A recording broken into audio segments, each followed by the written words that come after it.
Good evening, everyone. Welcome to the channel. Before I begin, here are my disclaimers. Today I am going to give you an update about Wing On Company International Limited annual report.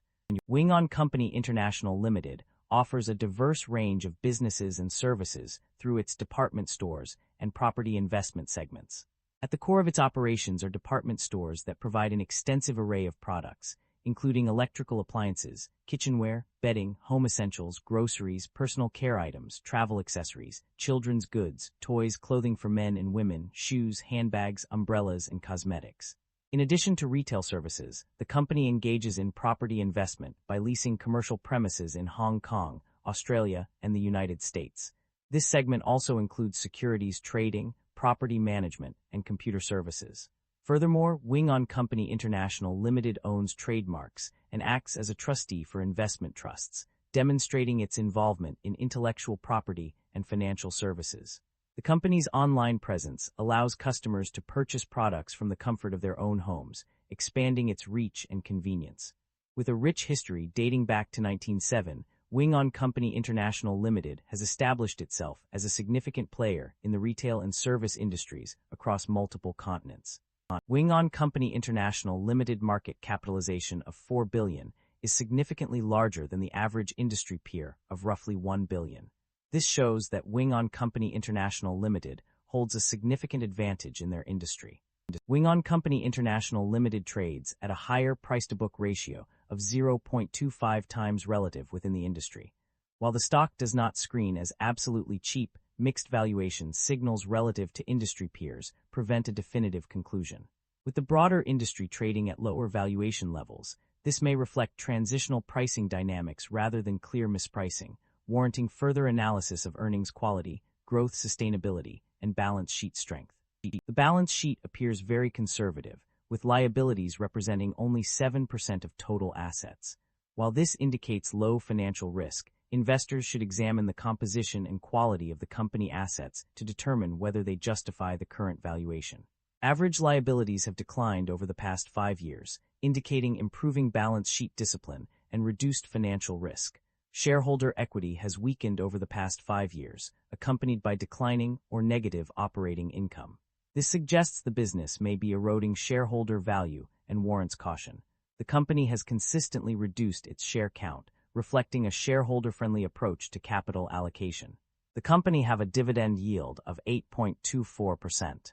The income statement shows that the company revenue have been declining annually and operating income have not been increasing. This shows that the business is under pressure with rising cost and its management is unable to expand the business. Interest expenses are consuming a significant portion of operating income, indicating some financial strain. However, special charges appear non-recurring, suggesting that earnings pressure may be temporary rather than structural. The primary drivers of revenue growth or decline can be identified through a thorough analysis of the extracted summaries. Revenue decline is primarily driven by department stores, which experienced a significant drop in sales of goods, net income from concession and consignment sales. This decline was also observed in property investment, with a decrease in building management fees, rentals from investment properties, and other rental-related income. In terms of regional performance, all regions except the mainland showed a decline in revenue. The United States experienced a 7% decline, while Australia saw a more significant drop of 15.6%. Hong Kong also reported a decline of 4.1%. The segment-wise analysis reveals that department stores and property investment were the primary drivers of revenue growth or decline. Department stores faced a decline in revenue due to sustained outbound travel, increased online shopping, cross-border shopping, and changing shopping habits of mainland visitors. Property investment experienced a decline in revenue from commercial investment properties in Hong Kong, primarily due to lower rental income from new leases and lease renewals. The primary drivers of revenue growth or decline can be summarized as follows. Department stores faced a decline in revenue due to changes in consumer behavior, while property investment declined due to reduced rental income and occupancy rates. The net income of the company experienced a decline in various segments. Concession sales dropped by 11.3%, while consignment sales fell by 12.2%. The department stores division incurred an operating loss, increasing from HK$60 million to HK$64.6 million.